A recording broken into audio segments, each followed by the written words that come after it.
Hello dear students, you are most welcome to algebra institute. My self Pushpendra Singh. तो last class में हमने आपको बताया था कि कोऑर्डिनेट सिस्टम के बारे में हम लोग डिस्कस कर रहे थे एक्चुअली लास्ट की इस सीरीज में। तो हम कोऑर्डिनेट सिस्टम में आपको बता दिए थे कि कार्टेशियन कोऑर्डिनेट सिस्टम हमने आपको करा दिया है, कार्टेशियन कार्तीय निर्देश तंत्र। दूसरा आपको स्पेरिकल करा दिया है, स्पेरिकल कोऑर्डिनेट सिस्टम। और तीसरा हम अभी डिस्कस करेंगे आपको cylindrical coordinate system, cylindrical coordinate system. ठीक है, तो ये दोनों हमने डिस्कस कर दिए हैं आपसे। ठीक है, और इनका आपस में कन्वर्जन भी डिस्कस कर दिया है, ये आपस में किस तरीके से कन्वर्ट होते हैं ये भी आपको डिस्कस कर दिया है। तो अभी हम सिलेंड्रिकल कोऑर्डिनेट सिस्टम डिस्कस कर रहे हैं। ठीक है, तो आज का हमारा जो टॉपिक है वो है cylindrical coordinate system. Cylindrical coordinate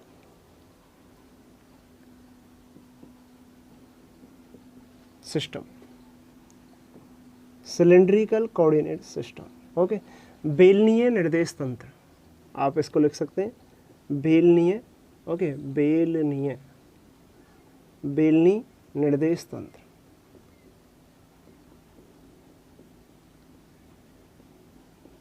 तो बच्चों, बेलनी निर्देश तंत्र में और कार्तीय निर्देश तंत्र में क्या डिफरेंस है? जैसे कार्तीय निर्देश तंत्र तो आप बचपन से पढ़ते आ रहे हो कि एक्चुअली बेलनी निर्देश तंत्र क्यों पढ़ते हैं हम, पहला क्वेश्चन तो यही है। तो इसका आंसर जैसे कि स्पेरिकल का हमने आंसर दिया था उसी तरीके से हम इसका भी आंसर आपको दे सकते हैं कि बेलनी निर्देश तंत्र हमें इसलिए पढ़ना पड़ता है क्योंकि बेलनी निर्देश तंत्र के द्वारा हम क्या करते हैं, फिजिक्स की कुछ प्रॉब्लम्स जिनमें बेलनीय सिमेट्री होती है, बेलनीय सममिति होती है, मतलब आप बोल सकते हो जिनमें सिलेंड्रिकल सिमेट्री होती है, उन प्रॉब्लम्स को सॉल्व करने के लिए बेलनी निर्देश तंत्र का यूज करते हैं। ठीक है, अब जैसे इसी बुक में जो मैथमेटिकल फिजिक्स का जो आपका पेपर है, इसी पेपर में मैं आपको बताऊंगा आगे कि जो आपका लास्ट चैप्टर है जिसमें बाउंड्री वैल्यू प्रॉब्लम्स हम सॉल्व करेंगे। ठीक है, तो लास्ट चैप्टर जो सॉल्व करेंगे ना, इसका जो लास्ट चैप्टर है, लास्ट चैप्टर या फिर आप बोल सकते हैं लास्ट यूनिट जो है वो है boundary value problem, boundary value problem.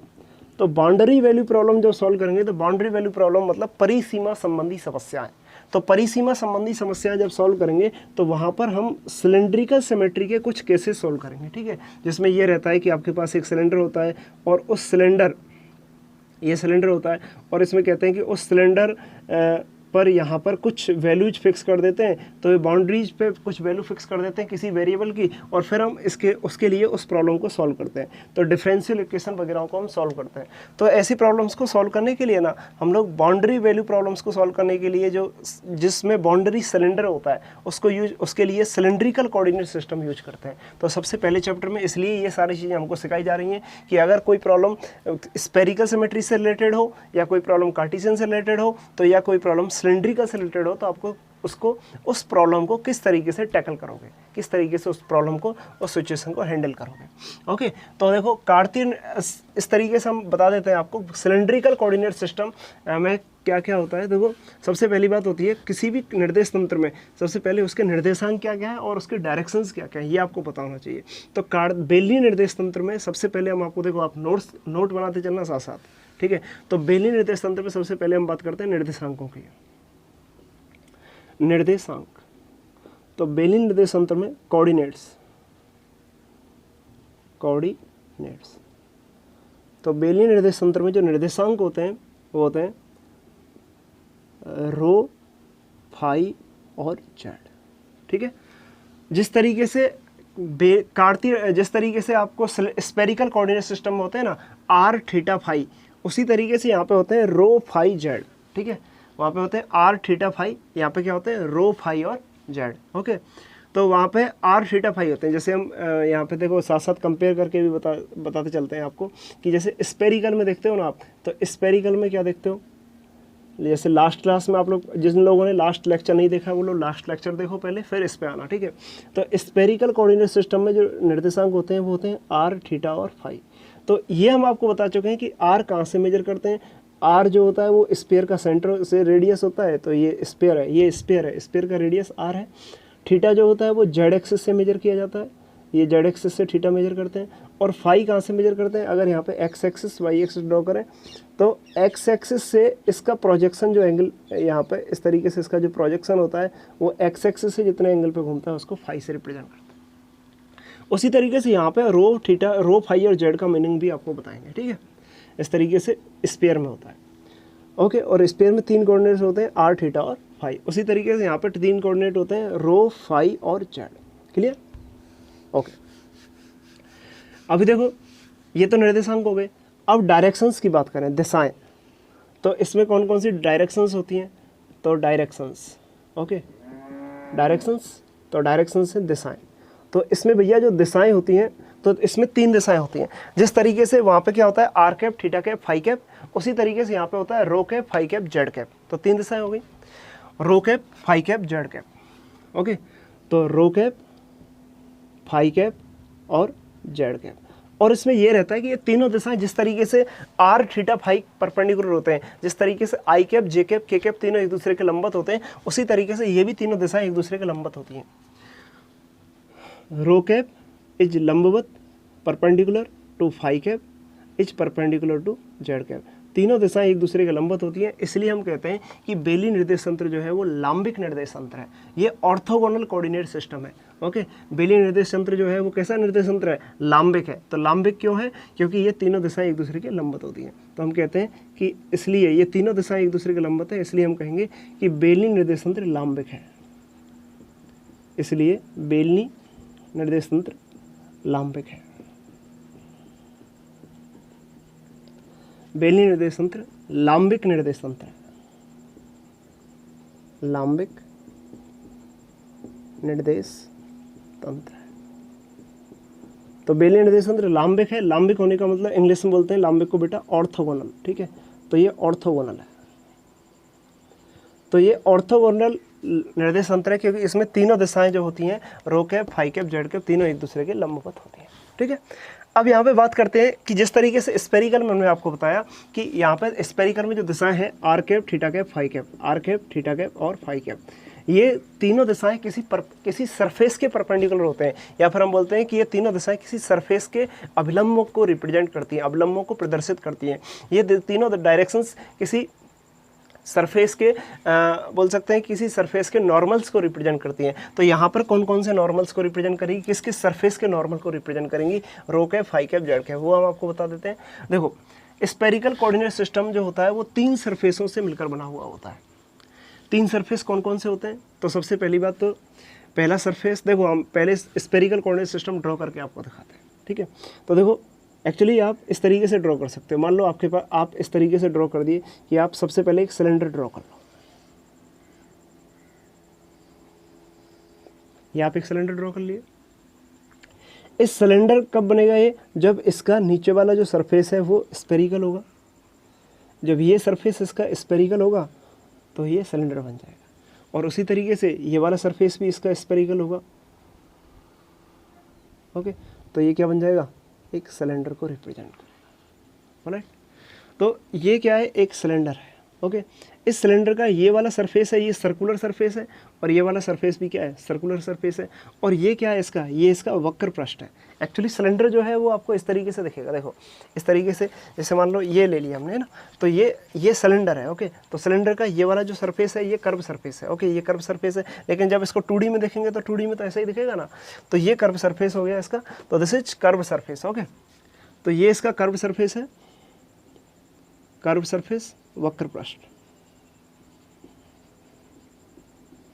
और ये इसके दोनों वृत्ताकार सरफेस है, ऊपर नीचे वाला। ठीक है, दिस इज, ये जो है वो वृत्ताकार सरफेस है। ओके, सर्कल,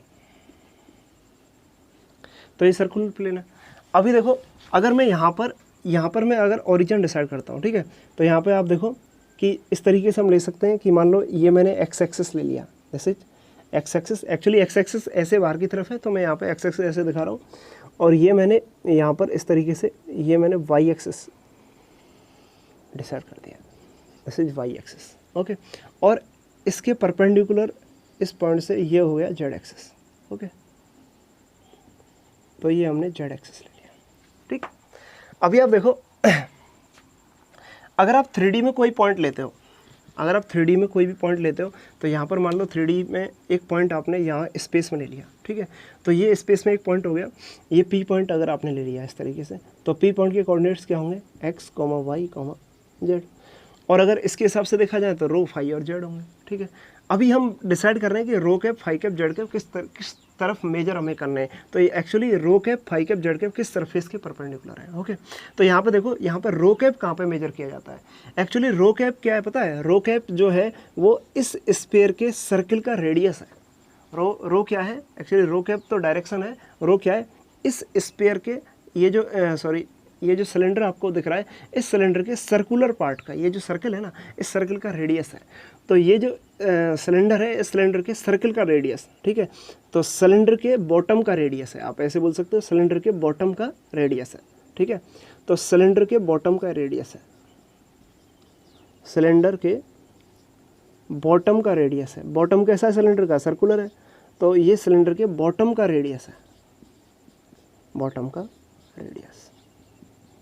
तो इसका मतलब सिलेंडर के बॉटम का रेडियस है, तो सिलेंडर के बॉटम का रेडियस कहाँ से कहाँ तक होगा, सेंटर से यहाँ तक मेजर होगा, तो ये आर हो गया। ओके, या फिर ये रो हो गया, रो मैंने दिखा दिया, ठीक है। ओके, यहाँ पे अगर दिखाना चाहें तो यहाँ पे क्या होगा, ये भी देखो ये सेंटर हो गया सर्कल का, और ये क्या हो गया, ये एक पॉइंट हो गया, तो ये भी रो है। इस तरीके से आप दिखा सकते हो कि ये जो है वो रो है। ओके, रो, ऑलराइट, तो ये रो है, या आप यहाँ पे दिखाओ तो ये भी रो है, और ये भी यहाँ से लेके यहाँ तक की डिस्टेंस ये रो है, ठीक है। तो इसका मतलब ये हो गया कि अगर मान लो आप इस बॉटम को मैं यहाँ पे साइड में ड्रॉ कर रहा हूँ, तो ये बॉटम हो गया इस तरीके से, ये बॉटम को मैंने यहाँ ड्रॉ कर दिया, तो ये बॉटम का ये सेंटर हो गया, ये पॉइंट है ओ, सेंटर का पॉइंट हो गया ओ, और ये एक्स एक्सिस है, ओके, और ये वाई एक्सिस है, इस तरीके से। इस बॉटम को मैंने यहाँ दिखा दिया, इस तरीके उठा करके यहाँ पुट कर दिया, ठीक है। अभी आप देखो, इसका जो रेडियस है, इसका जो रेडियस है वो रेडियस है रो, ठीक है। ये रेडियस जो है वो रो है। चारों ओर आप इधर भी चलो तो ये भी रो है, यहाँ से यहाँ तक चलो तो ये भी रो है, तो किसी भी डायरेक्शन में आप चलो, हर डायरेक्शन में ये रो है, ऑलराइट। तो ये रो है। अब बात करते हैं फाई क्या है, ठीक है। तो फाई क्या है और जेड क्या है, ठीक है। तो अभी देखो आप, ये जो पॉइंट है, इस पॉइंट के कोऑर्डिनेट्स हैं एक्स, वाई, जेड। तो इसका मतलब एक्स वाई प्लेन से जेड डिस्टेंस ऊपर चला है, और जेड डायरेक्शन यहाँ पर भी है। तो इस पॉइंट का अगर हम एक्स वाई प्लेन में प्रोजेक्शन लें, एक्स वाई प्लेन में प्रोजेक्शन लें, तो मान लो एक्स वाई प्लेन में इस पॉइंट का जो प्रोजेक्शन है वो ये ले लिया आपने। इस पॉइंट पी का एक्स वाई प्लेन में प्रोजेक्शन अगर आप ले रहे हो, तो एक्स वाई प्लेन में इसका प्रोजेक्शन क्या आ जाएगा, ये आ जाएगा। तो ये पी पॉइंट हो गया, ये पॉइंट है पी, तो पी पॉइंट का एक्स वाई प्लेन में प्रोजेक्शन हो गया ए, तो इसको नाम दे देते हैं ए, ठीक है। एक्स वाई जेड इसके कोऑर्डिनेट है, तो इसके कोऑर्डिनेट क्या होंगे, एक्स कोमा वाई, केवल दो ही कोऑर्डिनेट होंगे, एक्स और वाई, क्योंकि ये एक्स वाई प्लेन में पॉइंट हो गया। अभी एक्स वाई प्लेन में जो पॉइंट है, इसको अगर सेंटर से मिलाए ना, तो हम कहेंगे कि ये जो लाइन है, ये ओ ए जो लाइन है, ये ओ ए लाइन इसका प्रोजेक्शन हो गया, कि इसकी पोजीशन का प्रोजेक्शन हो गया, ठीक है। तो ये ओ ए लाइन जो होगा वो इसकी पोजीशन का प्रोजेक्शन होगा, कि अगर हम इस पी पॉइंट की पोजीशन डिसाइड करें यहाँ से, तो पी पॉइंट की पोजीशन सेंटर से ये होगी, पी पॉइंट का सेंटर से पोजीशन वेक्टर। देखो पोजीशन तो हमेशा ओरिजिन से डिसाइड किया जाता है, तो ये इसका पोजीशन वेक्टर हो गया, दिस इज, तो ये इसका पोजीशन वेक्टर है आर वेक्टर। तो आर वेक्टर ये हो गया। तो आर वेक्टर का ओ ए जो है, ओ ए जो लाइन है ना, ओ ए वेक्टर, ये आर वेक्टर का एक्स वाई प्लेन में प्रोजेक्शन हो गया, ठीक है। और आप बोल सकते हो कि पी पॉइंट का एक्स वाई प्लेन में प्रोजेक्शन क्या हो गया, ए पॉइंट हो गया। तो पॉइंट का प्रोजेक्शन पॉइंट होता है, लाइन और वेक्टर का प्रोजेक्शन वेक्टर होता है, ठीक है। तो 3D में वेक्टर है आर वेक्टर, इसका पोजीशन वेक्टर हो गया, प्रोजेक्शन वेक्टर जो हो गया वो ओ ए वेक्टर हो गया, ठीक है। अभी देखो, अब आपने ये डिसाइड कर लिया कि रो क्या है। रो तो है जिस पॉइंट पे आप, रो जो है वो इस बॉटम के ये जो बॉटम है, इस बॉटम की रेडियस है, वो है रो। तो आप ये बोल सकते हो कि ये जो डिस्टेंस है ना, ओ ए जो है वो रो है। ओ ए क्या है, रो, क्योंकि ए पॉइंट क्या है, सर्कल की परिधि पर है, और ओ पॉइंट क्या है, इसका सेंटर है इस सर्कल का। तो ये ए पॉइंट यहाँ पर है, मान लो जैसे मान लो यहाँ पे मैं ड्रॉ करता हूँ, तो ये एक्स वाई प्लेन है, तो ये ए पॉइंट यहाँ पे है, तो ए पॉइंट यहाँ पे हो गया, तो सेंटर से ए तक का डिस्टेंस क्या हो गया, रो हो गया। तो ये रो हो गया, ठीक है। अब जेड क्या है, तो रो आपने मेजर कर लिया। अभी जैसे रो हो गया, अभी जेड बताते हैं, ठीक है, और फाई के बारे में बताएंगे। तो अभी देखो, ये जो प्रोजेक्शन है, अभी देखो फाई बता देते हैं। ये जो प्रोजेक्शन है, ये प्रोजेक्शन एक्स एक्सिस से जितना एंगल घूम रहा है, ये जो प्रोजेक्शन एक्स एक्सिस से जितना एंगल घूम रहा है, उस एंगल को कहते हैं फाई, ठीक है। उस एंगल को क्या कहेंगे, फाई कहेंगे। अगर मान लो यहाँ पे हम दिखाना चाहें, तो यहाँ पे क्या दिखाएंगे कि एक्स एक्सिस से ये ए पॉइंट का जो ओ ए जो प्रोजेक्शन है ना, ये एक्स वाई प्लेन में प्रोजेक्शन हो गया, ये जितना एंगल घूम रहा है उसको हम कहेंगे फाई, ठीक है। तो ये एंगल जो है वो फाई हो गया। ऑलराइट, अभी बात करते हैं जेड की। तो जेड क्या है, यहाँ से लेके यहाँ तक की जो डिस्टेंस है वो जेड एक्सिस के पैरेलल है। तो हम कहेंगे ये जो डिस्टेंस हो गई ये हो गई भैया जेड, ये डिस्टेंस क्या है जेड। तो यहाँ से यहाँ तक ये डिस्टेंस हो गई जेड। तो पी ए जो डिस्टेंस है वो जेड है, ओ ए क्या है रो है, और ये ओ पी क्या है आर वेक्टर। ठीक है, अगर हम इस तरीके से हम बता दिए तो अभी आप देखो इसमें अभी क्वेश्चन क्या आता है कि रो क्या है। तो रो जो है वो बॉटम या फिर ये अपर वाला सर्कल है। तो आप बोल सकते हो कि इस सिलेंडर, जिस सिलेंडर के जो अपर और या लोअर जो सरफेस होते हैं जो कि मतलब जो कि सर्कुलर होते हैं, उन सर्कल्स का जो रेडियस होता है उस रेडियस को रो कहेंगे। तो ये रो हो गया। ठीक है, और अगर फाई की बात करें तो ये जो पोजीशन वेक्टर है, इस पोजीशन वेक्टर का जो प्रोजेक्शन ओ है, ये एक्स एक्सिस से जितना एंगल घूम जाता है उसको फाई कहते हैं। और जेड एक्सिस जेड क्या होता है, तो जेड होता है एक्स वाई प्लेन से उस पॉइंट की हाइट। तो एक्स वाई प्लेन से उस पॉइंट की हाइट ये जेड हो गई। क्लियर, या आप बोल सकते हो बॉटम से, सिलेंडर के बॉटम से, सिलेंडर का बॉटम क्या है सर्कल, तो सर्कल से इस पॉइंट की हाइट ये जेड हो गई। Clear, okay. तो अभी इस तरीके से आपने लिख दिया। ठीक है, अभी आप देखो एक चीज़ और आपको बता देते हैं कि ये रो फाई जेड हो गया। अभी एक चीज़ और देखो आप यहाँ पे रो फाई जेड, तो फाई क्या है ये भी आपको पता लग गया कि ओ ए जो प्रोजेक्शन है उसका एक्स एक्सिस से जो एंगल होगा वो फाई है, और जेड क्या है एक्स वाई प्लेन से उस पॉइंट की हाइट। ठीक है, तो ये हो गया। अभी बात करते हैं इसके लिमिट्स की, कि आप इसकी लिमिट्स कितनी पुट कर सकते हो। अगर हम इसकी लिमिट्स की बात करें कि एक्स वाई जेड और रो फाई और जेड की लिमिट्स क्या होगी,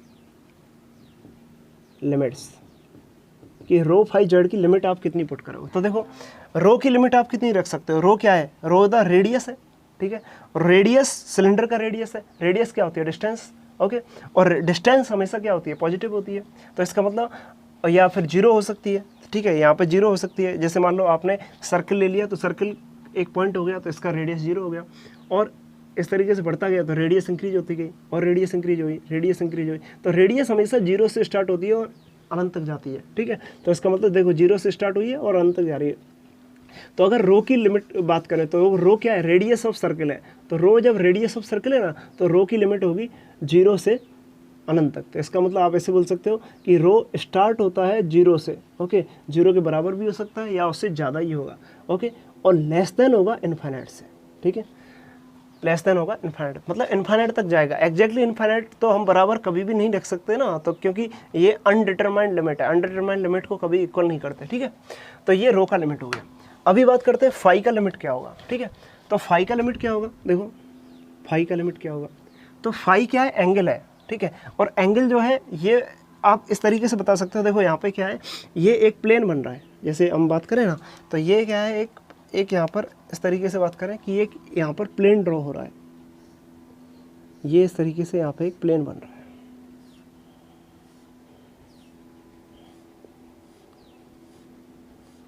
या आप इसको बोल सकते हो अर्ध समतल बन रहा है। ठीक है, तो ये जो अर्ध समतल बन रहा है ना, ये अर्ध समतल अभी एक्स एक्सिस से कितना घुमा है, 5 घुमा है। लेकिन पूरा सर्कल अगर इसको ड्रॉ करना है तो पूरा सर्कल ड्रॉ करना है, या फिर आप बोल सकते हो इस लाइन को सर्कल ड्रॉ करना है, या इस प्लेन को पूरा सिलेंडर ड्रॉ करना है। तो अगर इस प्लेन को पूरे सिलेंडर में घूमना है तो इसका मतलब कितना घूम सकता है, 2 पाई घूम सकता है। क्योंकि सर्कल अगर ये जो ओ ए लाइन है ना, ये जो ओ ए लाइन है, इस ओ ए लाइन को आप एक्स एक्सिस से कितना घुमा सकते हो। देखो इस तरीके से सोचो कि ये एक्स एक्सिस हो गया, ओके, और ये ओ ए लाइन हो गई। तो इस ओ ए लाइन को अभी आपने 5 घुमाया, आप मैक्सिमम कितना घुमा सकते हो, इस तरीके से घुमा सकते हो। तो कितना घुमा दोगे, 2 पाई घुमा दोगे, तो ये अपना एक सर्कल पूरा कर लेगा। ठीक है, तो हम क्या कहेंगे कि जब हम ओ ए लाइन को, या फिर हम बोलेंगे कि इस अर्ध समतल को, इस प्लेन को अगर हम पूरा घुमा देंगे ना, तो हमें हमें जो है वो पूरा सिलेंडर मिल जाएगा। तो हम क्या कहेंगे, फाई का लिमिट जो होगा वो लेस देन इक्वल टू 2 पाई होगा और ग्रेटर देन इक्वल टू 0 होगा। क्योंकि ये दोनों फाइनाइट लिमिट है। फाइनाइट लिमिट है तो अधिकतम कितना हो सकता है, 2 पाई के बराबर हो सकता है, लेस देन इक्वल टू 0 हो सकता है। ठीक है, हम बिल्कुल नहीं घुमाए तो 0 हो जाएगा। अब बात करते हैं जेड का लिमिट क्या होगा। जेड का लिमिट, अगर हम जेड का लिमिट बात करें ना, तो सिलेंडर आप कहाँ पे बना सकते हो, सिलेंडर तो आप जेड की हाइट कितनी भी हाइट का बना सकते हो, तो जेड माइनस इन्फाइनाइट से प्लस इन्फाइनाइट तक कहीं भी बन सकता है। जरूरी नहीं है ये सेंटर जो नीचे जो ओरिजिन आपने दिया है ओरिजिन यहीं पे आए जेड इक्वल टू 0 पर, नहीं, जेड इक्वल 0 पर नहीं, यहाँ बीच में भी आ सकता है। तो आप क्या कहोगे, माइनस इन्फाइनाइट से प्लस इन्फाइनाइट तक जेड का वैल्यू कुछ भी हो सकता है। तो सिलेंडर आप कितनी भी हाइट का बना सकते हो और नीचे भी कितनी हाइट पर जा सकते हो, ठीक है। तो सिलेंडर की जो जेड की जो लिमिट होगी ना, height of the cylinder is less than infinite and greater than minus infinite, ठीक है। इक्वल साइन नहीं लगा रहे क्योंकि इक्वल साइन लगाने का मतलब होता है इन्फाइनाइट के बराबर, इन्फाइनाइट तो अनडिटरमाइंड है, तो अनडिटरमाइंड कोई चीज़ नहीं है, निश्चित नहीं है, तो इसलिए इक्वल साइन नहीं लगा रहे। तो ये जो है वो लिमिट्स है, ये क्या है, सीमाएं। सीमाएं किसकी हैं ये सीमाएं हैं आपके कोऑर्डिनेट्स की, ठीक है। तो कोऑर्डिनेट्स की सीमाएं, कोऑर्डिनेट्स कितने, रो फाई और जेड, तो रो फाई जेड की सीमाएं क्या होती हैं, ये होती है 0 से इन्फाइनाइट, फाई की 0 से 2 पाई और जेड की होती है माइनस इन्फाइनाइट से प्लस इन्फाइनाइट। क्लियर हो गया। तो ये रो फाई जेड मेजर करने का तरीका है कि आप रो फाई जेड एक्चुअली होते क्या है सिलेंड्रिकल कोऑर्डिनेट सिस्टम में। तो आपको पता लग गया कि रो तो रेडियस होती है बॉटम की, जो सर्किल होता है उसकी रेडियस होती है, और फाई जो होता है वो ये जो प्लेन है, ये प्लेन बोल सकते हो या बोल सकते हो पी पॉइंट का प्रोजेक्शन जो होगा, पी पॉइंट की पोजीशन वेक्टर आर वेक्टर का जो प्रोजेक्शन होगा, ओ ए वेक्टर यहाँ से जो एंगल बनाएगा उसको हम क्या कहेंगे, फाई एंगल कहेंगे। और जेड क्या है, जेड इस सिलेंडर की हाइट है, ओके। या आप बोल सकते हो जो पॉइंट आप ले रहे हो उस पॉइंट की एक्स वाई प्लेन से हाइट है या ओरिजिन से डायरेक्ट हाइट है, तो वो क्या है, आपका जेड है, ओके। तो ये लिमिट्स सेट हो गई जेड का, ओके। ये रो फाई जेड तीनों की लिमिट सेट हो गई और ये बता दिया हमने इस तरीके से। अब हम बात करते हैं कि ये सिलेंडर कौन कौन से सरफेस से मिलकर बना होता है। उससे पहले हम आपको देखो पोजीशन वेक्टर बता दें, ठीक है। अगर आप स्थिति सदिश लिखना चाहते हो तो सिलेंड्रिकल कोऑर्डिनेट सिस्टम में स्थिति सदिश कैसे लिखोगे, देखो सिंपल है। ये आपने क्या ड्रॉ किया है, this x axis, this is y axis, okay, and this one is z axis. और यहाँ पर आप क्या ड्रॉ कर रहे हो, यहाँ पे आप सिलेंडर ड्रॉ कर रहे हो इस तरीके से, ओके। ये आप इस तरीके से एक सिलेंडर ड्रॉ कर रहे हो, राइट। तो इस सिलेंडर में ये पॉइंट जो आपने लिया है, इस पॉइंट का पोजीशन आपको बताना है। तो इस पॉइंट का पोजीशन क्या होगा, ये ओरिजिन हो गया, तो इस पॉइंट का पोजीशन हो गया ये आर वेक्टर, ठीक है, आर वेक्टर हो गया। अभी आपको बताया था कि आप क्या करो, आप एक्स वाई प्लेन में इसका प्रोजेक्शन ले लो। तो एक्स वाई प्लेन में इसका प्रोजेक्शन क्या हो गया, ये हो गया। कहाँ पे कट कर रहा है, ए पे कट कर रहा है, तो ये डिस्टेंस क्या हो गई, ओ ए हो गई। ओ ए क्या है, रेडियस है, तो रेडियस क्या होगी, रो, तो ये रो हो गया, ठीक है। और ये जो डायरेक्शन है ना, ये जो डायरेक्शन है, ये इस डायरेक्शन को कहेंगे रो कैप, इस डायरेक्शन क्या कहेंगे, रो कैप। रो जिस डायरेक्शन मेजर कर रहे हो, ये रो तो रेडियस मेजर कर रहे हो, तो रो कैप ये डायरेक्शन होगी। मतलब यहाँ पे भी अगर हम बात करें तो ये रो हम यहाँ पे मेजर कर रहे हैं ना, तो ये क्या हो गया, रो कैप हो गया। यहाँ रो मेजर कर रहे हैं तो ये क्या हो गया, रो कैप हो गया। और ये क्या हो गया, रो कैप हो गया। रेडियस की डायरेक्शन में जो डायरेक्शन वेक्टर यूनिट वेक्टर मिलता है उसको रो कैप कहेंगे, ये रो कैप हो गया। अगर जेड मेजर करें तो ये डिस्टेंस क्या होगी, यहाँ से यहाँ तक, यहाँ से लेके यहाँ तक ये डिस्टेंस क्या है, जेड है। एक्स वाई प्लेन से ऊपर ये डिस्टेंस जेड है और जेड एक्सिस के पैरेलल है ये लाइन, तो इसका मतलब ये जो डायरेक्शन है ना, ये जेड कैप हो जाएगा, दिस इज जेड कैप। ये जो डायरेक्शन है ये जेड कैप हो गया इस तरीके से यहाँ तक, तो ये यूनिट वेक्टर है, ओके।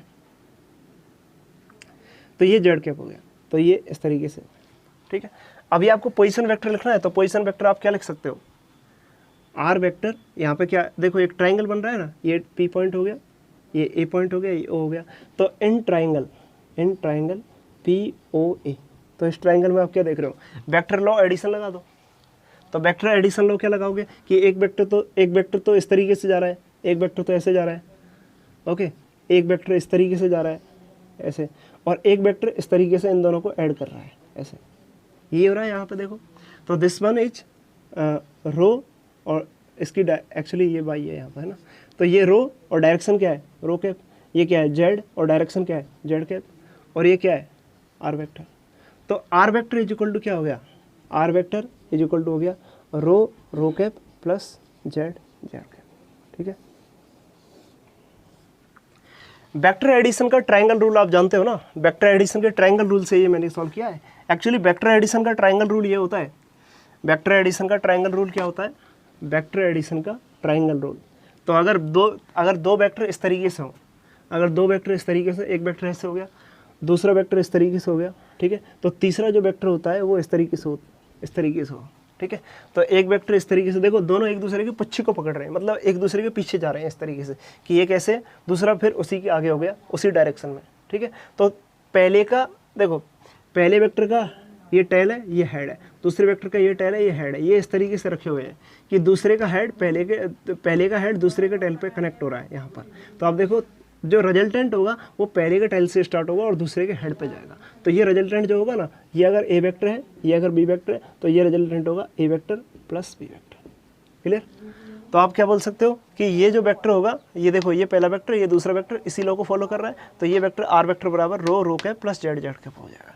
तो ये पोजीशन वेक्टर होता है spherical polar coordinate system, sorry and cylindrical coordinate system में। तो ये पोजीशन वेक्टर होता है किसी कण का सदिश, ठीक है, ओके, ऑलराइट। तो ये चीज़ हो गई। तो अभी हम आपको ये बता रहे हैं कि rho cap, phi cap, Z cap, अभी तक तो ये बता दिया, इंट्रोड्यूस कर दिया।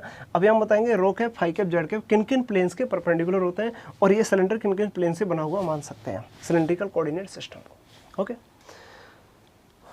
तो ये आप नोट कर लो।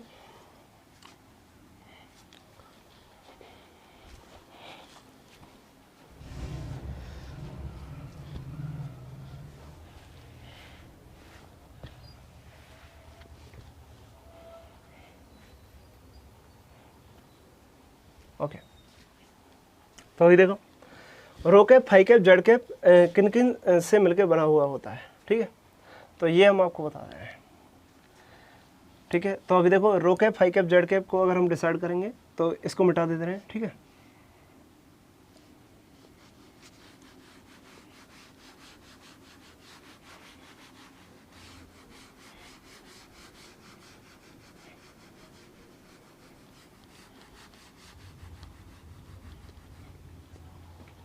यहाँ पे आप देखो, यहाँ पर अगर आप देखते हैं ना, तो यहाँ पे इस तरीके से आप थिंक करो, देखो इस तरीके से कि आपका जो आप यहाँ पे क्या देख रहे हो कि ये आपके तीन प्लेन है। यहाँ पर देखो इस तरीके से आप सोचो कि एक तो सिलेंडर है, इस सिलेंडर का ये कर्व सरफेस है, ये सिलेंडर का क्या है, कर्व सरफेस। ओके, देख रहे हो सिलेंडर का जो कर्व सरफेस है ना, इस कर्व सरफेस जो है यहाँ पर, अगर इस कर्व सरफेस के ये क्या देख रहे हो, देखो कर्व सरफेस के जो ये जो डिस्टेंस है ना, ये सेंटर से मेजर किया जा रहा है। यहाँ से ये जो डिस्टेंस है रो जो है वो सेंटर से मेजर किया जा रहा है। तो ये जो डायरेक्शन है ना, इस डायरेक्शन को हम कहेंगे रो कैप। ओके, यहाँ पे भी ये जो डायरेक्शन है इसको क्या कहेंगे हम, दिस इज रो कैप, ये डायरेक्शन है रो कैप। तो ये सिलेंडर के सेंटर से मेजर किया जा रहा है। लेकिन आप यहाँ पे इस तरीके से थिंक करो कि देखो सिलेंडर के सेंटर से, सिलेंडर का सेंटर जो हो गया वो इस सर्किल के सेंटर पे होगा। तो यहाँ से आप इस तरीके से रो कैप मेजर कर रहे हो, ये जो रो कैप की डायरेक्शन है वो ये रो कैप हो गया। लेकिन ये क्या है, ये जो है ये कर्व सरफेस है, ये क्या है, कर्व सरफेस। तो ये कर्व सरफेस है। ओके, कर्व सरफेस के परपेंडिकुलर आप जा रहे हो, ठीक है। तो ये कर्व सरफेस पे अगर आप टेंजेंट खींचते हो ना इस तरीके से, कर्व सरफेस पे अगर आप इस तरीके से इस पॉइंट पे चेक कर रहे हो पर्टिकुलरली, तो इस पॉइंट पे टेंजेंट खींचते हो तो आप देख रहे हो ना ये कर्व सरफेस के परपेंडिकुलर हो गया। यहाँ पे अगर आप देखते हो तो यहाँ पे इस तरीके से आप देखोगे ये रो है और ये जो डायरेक्शन है ना, ये डायरेक्शन इस पॉइंट पे चेक करो तो ये कर्व सरफेस है, ये सिलेंडर का कर्व सरफेस है। अभी सिलेंडर को हम इस तरीके से देख रहे हैं, सिलेंडर जो है वो सिलेंडर का क्रॉस सेक्शन देख रहे हैं। देखो मान लो ये सिलेंडर है तो इस सिलेंडर का हम ये वाला क्रॉस सेक्शन देख रहे हैं, ठीक है। तो ये क्रॉस सेक्शन देख रहे हैं ना, तो ये वाला जो सरफेस है ये कर्व सरफेस हो गया। तो रेडियल डायरेक्शन कैसे होगा, कर्व सरफेस के परपेंडिकुलर होगा ना इस तरीके से। तो ये कर्व सरफेस के परपेंडिकुलर है। तो ये जो रो कैप की जो डायरेक्शन है, आप क्या बोल सकते हो, ये जो रो कैप की जो डायरेक्शन है ना, ये रो कैप आप मेजर कर रहे हो। तो रो कैप जो है वो इस कर्व सरफेस के इस पॉइंट पे तो परपेंडिकुलर है, यहाँ पे 90 बना रहा है, यहाँ पे भी 90 बना रहा है, यहाँ पे भी 90 बना रहा है, ठीक है। तो आप क्या बता सकते हो कि रो कैप जो होता है ना, रो कैप जो होगा वो कर्व सरफेस के परपेंडिकुलर होगा। रो कैप जो होगा वो सिलेंडर के वक्र पृष्ठ के परपेंडिकुलर होता है। सिलेंडर के कर्व सरफेस, सिलेंडर के कर्व सरफेस का अभिलंब है कि अभिलंब डायरेक्शन में है, अभिलंबवत दिशा है। रो कैप जो है वो सिलेंडर के कर्व सरफेस की अभिलंबवत दिशा है, ठीक है, रो कैप। अभी बात करते हैं फाई कैप क्या है। फाई कैप किस प्लेन के अविलंबत है। तो अगर फाई कैप की बात करें तो फाई कैप देखो इस तरीके से, फाई कैप आप यहाँ पे इस तरीके से सोच के देखो, देखो फाई कैप कैसे मेजर कर रहे हो आप। फाई कैप इस तरीके से यहाँ से मेजर कर रहे हो, एक्स एक्सिस से, एक्स एक्सिस से मेजर कर रहे हो, किसकी डिस्टेंस मेजर कर रहे हो, किसका मतलब किसका एंगुलर डिस्टेंस आप मेजर कर रहे हो। फाई कैप जो है किसका एंगल मेजर कर रहे हो। तो जो एंगल मेजर कर रहे हो ना एक्स एक्सिस से, वो किसका कर रहे हो, इस वाले प्लेन का कर रहे हो। कौन से प्लेन का, ओ पी, ये जो प्लेन है ना जिसका नाम है ओ, और ये नाम दे देते हैं ओडेस। तो ओडेस पी ए ओ, ठीक है। तो ओडेस पी ए ओ प्लेन का जो एंगल यहाँ से मेजर कर रहे हैं वो एंगल जो है वो फाई है, ठीक है। अगर हम यहाँ पे देखते हैं इस तरीके से, देखो ये एक्स वाई प्लेन है, तो एक्स वाई प्लेन में ये जो एंगल होगा ना, ये एंगल इस तरीके से एक सर्कल ड्रॉ करेगा एक्स वाई प्लेन में। एक्स वाई प्लेन में जो सर्कल ड्रॉ करेगा ना, तो अगर इस पॉइंट पे मैं डायरेक्शन पूछता हूँ इस सर्कल का, इस पॉइंट पे मैं इस एंगल का डायरेक्शन पूछता हूँ, इस एंगल की डायरेक्शन में अगर हम लोग जा रहे हैं और इस पॉइंट पर डायरेक्शन पूछते हैं ना, तो ये यहाँ पे एक टेंजेंट खींचना पड़ेगा हमें, ये टेंजेंट होगा। और ये टेंजेंट आप क्या देख रहे हो, ये टेंजेंट जो होगा वो इस प्लेन के परपेंडिकुलर होगा, ठीक है। तो ये टेंजेंट किसके होगा, इस प्लेन के परपेंडिकुलर होगा। तो हम क्या कहेंगे, ये टेंजेंट जो होगा वो फाई कैप को रिप्रेजेंट करेगा। किसको रिप्रेजेंट करेगा, फाई कैप को। तो फाई कैप की जो डायरेक्शन होती है ना, फाई कैप की डायरेक्शन होती है इस अर्ध समतल के, ये जो अर्ध समतल है, अर्ध समतल क्यों बोल रहे हैं, क्योंकि अगर इसको पीछे, ये देखो ये अगर पीछे की ओर ड्रॉ करें ना इसके कॉरेस्पॉन्डिंग पॉइंट पे, तो ये पूरा समतल बन जाएगा। यहाँ पे क्या बन जाएगा, ये इस तरीके से वो ड्रॉ करें इसको, तो ये पूरा समतल बन जाएगा। तो इसको हम बोल रहे हैं अर्ध समतल। तो फाई कैप जो होगा ना वो अर्ध समतल,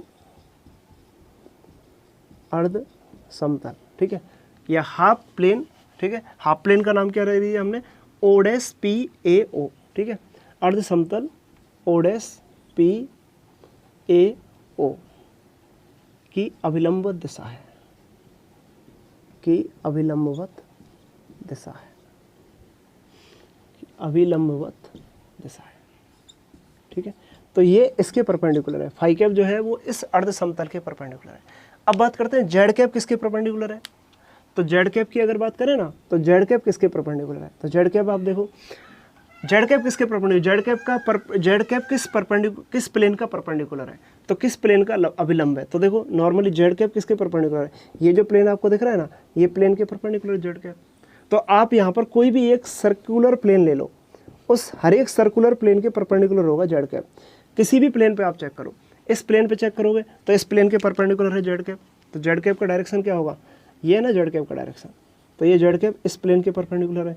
यहाँ पे भी चेक करो तो ये भी जेड कैप है, यहाँ पे भी चेक करो ये भी जेड कैप है। तो जेड कैप जो होगा वो इस प्लेन के, ये जो सर्कल आपने लिया है ना, इस सर्कल के परपेंडिकुलर है, ओके। तो ये जो सर्कल आपने लिया है, ये कौन सी डायरेक्शन ली है आपने, ये डायरेक्शन तो ओ है, और ये क्या है, जेड कैप है। तो जेड कैप जो है वो इस सरफेस के परपेंडिकुलर है, ये सरफेस है ना, इस सरफेस के परपेंडिकुलर है। तो हम क्या कहेंगे कि जेड कैप जो है वो सर्किल के परपेंडिकुलर है, okay. Z cap circular plane के परपेंडिकुलर है, सर्कुलर प्लेन, वृत्तीय समतल, ठीक है, वृत्तीय समतल। तो वृत्तीय समतल के अभिलंबवत है,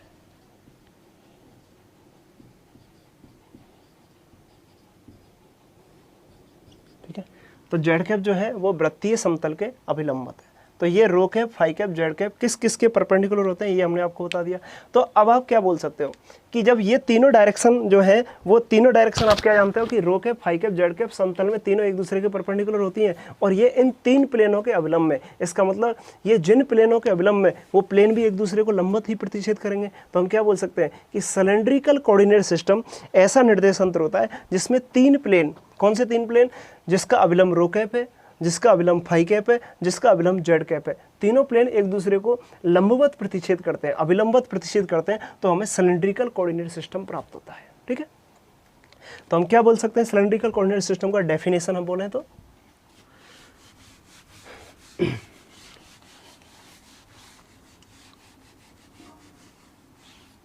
सिलेंड्रिकल कोऑर्डिनेट सिस्टम का डेफिनेशन, ठीक है। तो सिलेंड्रिकल कोऑर्डिनेट सिस्टम का डेफिनेशन अगर हम बोले ना, तो हम क्या बोल सकते हैं, सिलेंड्रिकल कोऑर्डिनेट सिस्टम, देखो इस पेन से लिखते हैं, एक्चुअली ब्लैक पेन से लिखते हैं, cylindrical coordinate system, cylindrical coordinate system तीन प्लेनों, तीन वक्रों, ठीक है, या प्लेन बोल सकते हैं, तो तीन प्लेनों या फिर तीन वक्रों के लंबवत प्रतिच्छेदन से बनता है, ठीक है। तो वो तीन वक्र कौन कौन से सिस्टम, वो तीन वक्र कौन कौन से, पहले तो वो बात कर लेते हैं। तो पहला जो वक्र बन रहा है वो कहाँ पे बन रहा है, पहला वक्र बन रहा है जो वक्र पृष्ठ, तीन पृष्ठ है ना, तो पहला वक्र पृष्ठ कहाँ से बन रहा है, रो इज इक्वल टू, रो का वैल्यू फिक्स कर दो आप, उस पर बन रहा है, ठीक है। तो पहला जो वक्र पृष्ठ बन रहा है वो रो के फिक्स वैल्यू पे बन रहा है, राइट।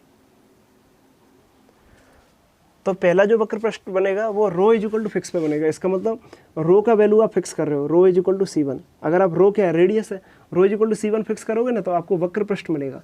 तो इस वक्र पृष्ठ के लिए अगर चेक करें, देखो यहीं पे बता देते हैं कि इस वक्र पृष्ठ के लिए चेक करें, तो इसके लिए ये रो का वैल्यू हो गया।